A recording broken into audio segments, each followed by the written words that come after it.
My mother didn't even pause her carving knife when she said it. Your sister's family will always come first.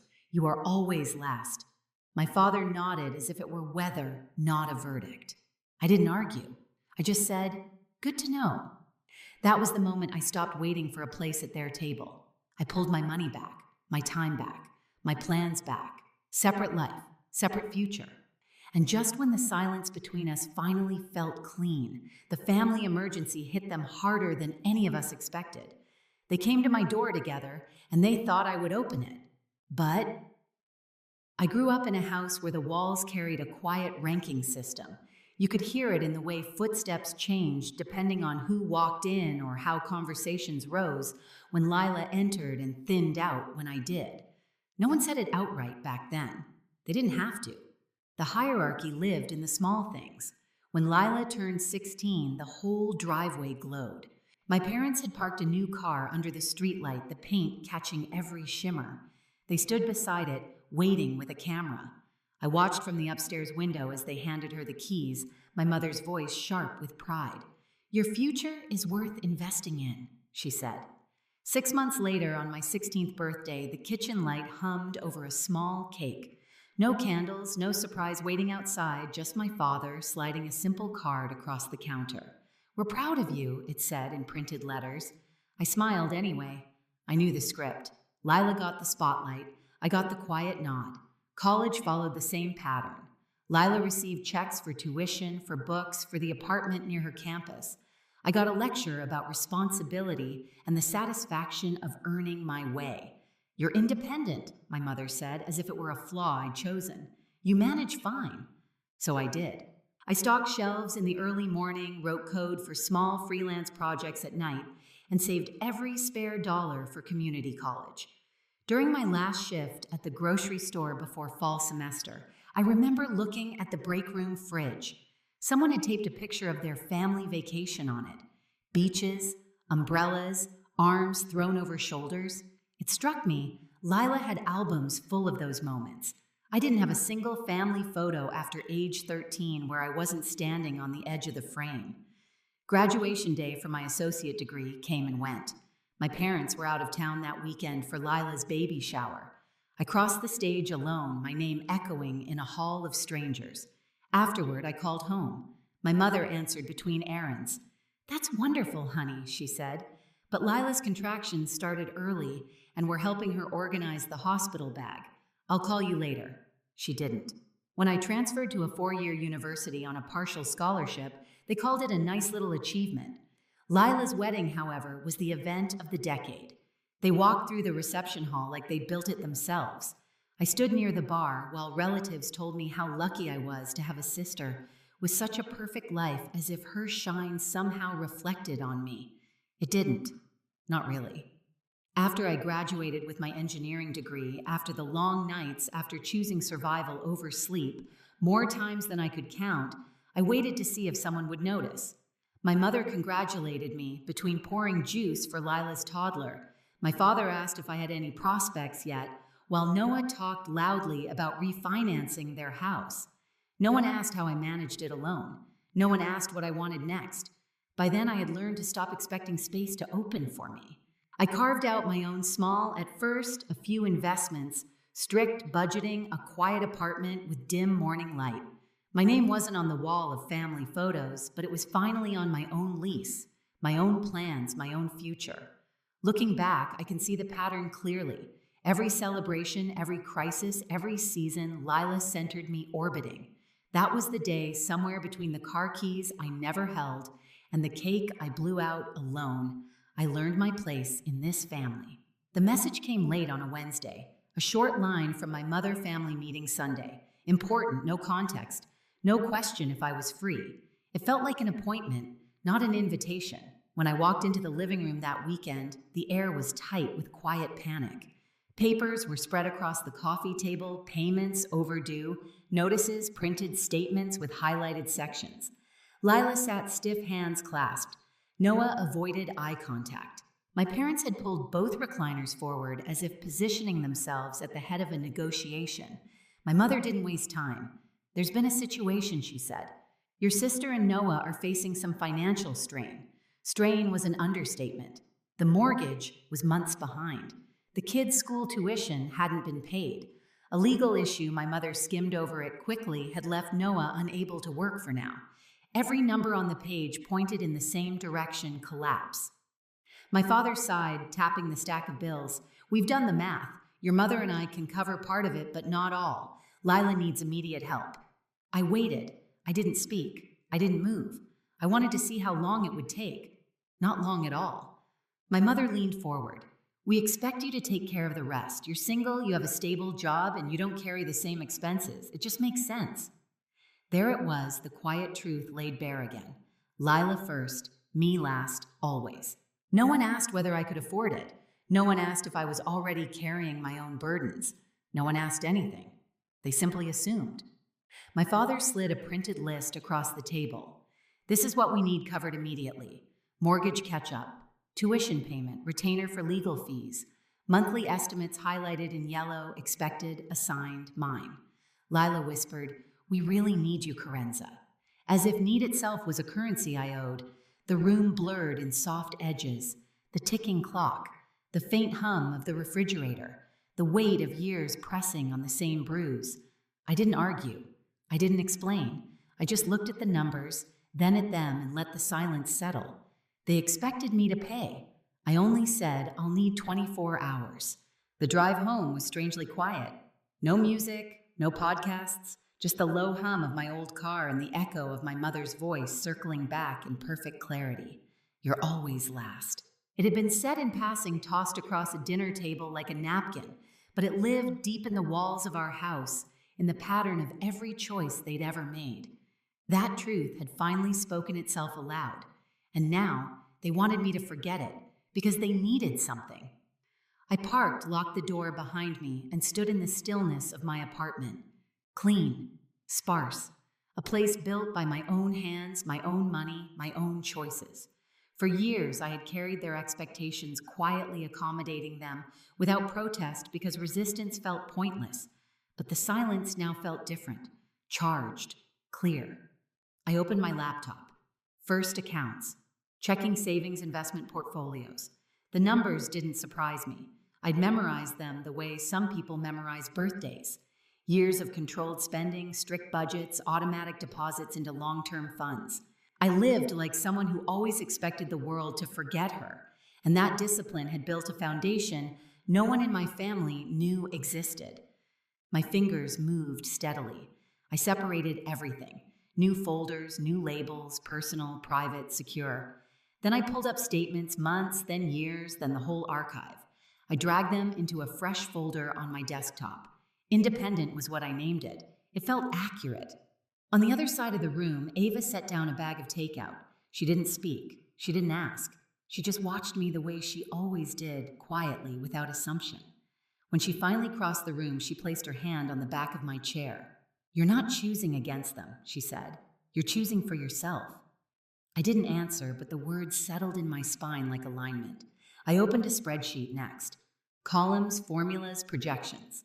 I mapped out exactly what they had asked of me: mortgage, catch-up, school tuition, legal retainer, estimated monthly overflow. Numbers don't lie. And these numbers were not a request. They were a restructuring of my life to save someone else's. For years, they dressed it as love, responsibility, family duty. But I had been paying full price for a place I was never allowed to sit. The cursor blinked. I added another column. Terms. If I helped, and I wasn't sure I would, it would not be the way they expected. Not charity, not sacrifice, not the old cycle where pain was the price of belonging. I drafted the framework slowly, a loan with interest, a 5-year repayment plan, mandatory financial counseling, mandatory family therapy, written acknowledgement of the favoritism I had lived under for nearly 3 decades, a new structure for every future request written, proposals, clear limits, no guilt. Each condition was clean, neutral, administrative, nothing vengeful, everything fair. I printed the draft and set it aside. Then I reached for the next layer of the plan boundaries. I scrolled through my banking apps and removed every auto payment connected to family expenses, old holiday contributions, split purchases for Lila's kids, a streaming subscription my parents never reimbursed me for. Small things, but symbolic. Quiet leaks I'd allowed for years. Delete, delete, delete. Each confirmation screen felt like a stone lifted off my chest. I went to my email next, typed a short message, saved it as a draft. If things escalated, I'd send it without hesitation. Simple, firm. I will not assume responsibility for decisions I did not make. My apartment was silent except for the soft hum of the heater kicking on. Ava sat on the couch now, legs folded beneath her, watching me without interrupting. There was no pity in her eyes, only recognition. "You've been holding your breath your whole life," she said gently. "Tonight is the first time I've seen you exhale." Maybe she was right. My shoulders felt lower, my jaw unclenched. I returned to the table, gathered the printed pages into a neat stack, and placed them inside a plain folder. No dramatic labels, no markings, just order. I imagined the scene tomorrow, my parents leaning forward, Lila wringing her hands, Noah rehearsing justifications, all of them assuming my 24 hours were spent finding a painless way to give them everything. They had no idea this silence was not submission. It was preparation. I closed the folder. I wasn't angry. Not anymore. Anger requires hope. Hope that someone will see you, choose you, treat you differently. I didn't hope for that now. I only wanted truth, structure, and a life that finally belonged to me. Iva's voice softened. "What happens tomorrow?" I slid the folder into my bag. "I tell them I said that I don't fix what they break anymore." They were already seated when I arrived. Same living room, same recliners pulled forward, same stack of bills spread across the table like an altar built for urgency. But this time, something was different. I wasn't carrying guilt. I was carrying a folder. Ava walked beside me, quiet, steady. She took a seat near the window. She wasn't there to argue. She was there to witness. My mother clasped her hands. "Good, you're here. We can sort it all out now." My father exhaled with relief. "We knew you'd come through Carenza." Lila gave a trembling smile. "We really appreciate this." They were thanking me for a decision I had not made. I sat down, placed the folder on the table, and lifted the cover. Bank statements, investment summaries, retirement allocations, target date portfolios, stock option agreements, all neatly arranged. The room shifted. My mother leaned forward first, her eyes narrowing. What is all this?" I slid one page toward her. Context. My father reached for another, scanning the numbers. The rustle of paper was the only sound. He froze halfway through. It wasn't just the balance. It was the realization, sharp, sudden, that they knew nothing about my life. Every assumption, every idea of who I was crumbled in his hands. My mother's voice went thin. "Why didn't you ever tell us you were doing this well?" "You never asked," I said. Silence dropped clean and absolute. I pulled out the next document, the loan terms. Noah leaned forward, brow furrowed. "Is this a contract?" I nodded. "If you want financial help, it won't be blind sacrifice. It will be structure." My mother recoiled. "Structure. For family. For adults," I corrected. My father scanned the page. 5-year repayment, interest, monthly installments, financial counseling. His voice cracked on the last words. "It's standard," I said. "If I help you learn how not to need me again." Lila stared at me, eyes wide wounded. "You're making us sign something. We're your family." "You made me responsible for your decisions," I said calmly. "This prevents that from happening again." Noah bristled. "This feels fair." I cut in. "It feels fair." He went silent. I continued. "There's more." I turned to my parents. "You'll attend therapy, not to assign blame, but to understand the system we've all been living in." My mother stiffened. "We're not dysfunctional. You told me I was always last," I reminded her quietly. "That was dysfunction speaking." She looked away. And I added, "There will be public acknowledgement. At the next family gathering, you will address the favoritism, the imbalance, the history of expectation placed only on me." My father shook his head. "This is humiliating." "It's honest," I said. "Humiliation only happens when the truth is too heavy to hold."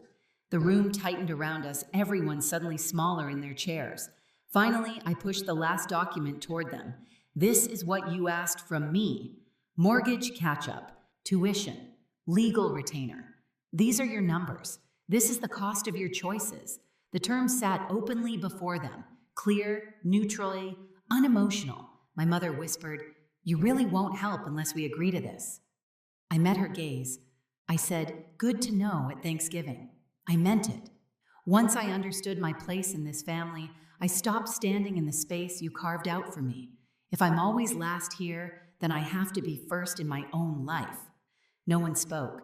I reached into the folder one more time and placed a pen on top of the contract. It rolled slightly, then stilled. "You have 24 hours, I said, the same time you gave me." My father swallowed hard, and if we say no, I stood lifting my bag. Ava rose beside me. Then I said, "You handle your own emergencies, just like I learned to handle mine." I walked to the door. Behind me, the room stayed frozen. 6 months passed before I walked back into that house. Not for a crisis, not for a demand, just for a scheduled family therapy session, our last one. The changes didn't happen overnight, but they happened. Lila and Noah had signed the terms. Every installment of the loan arrived on the same day each month, transferred cleanly without excuses. The financial counseling had reshaped the way they moved through the world. Their spending grew quieter, their decisions more deliberate. They no longer spoke as if their needs were gravity. Everyone else must orbit. My parents changed too, though their changes came slowly like thawing ground. In therapy, Dr. Miriam guided them toward words they had spent years avoiding: patterns, imbalance, expectations, truths spoken without flinching. My mother cried the first time she said, "We didn't see you." My father cried the first time he believed her. And me, I wasn't angry anymore. I wasn't waiting anymore. My life had widened. I'd moved into a brighter apartment in the city, one with tall windows, where the mornings felt like a beginning instead of a negotiation.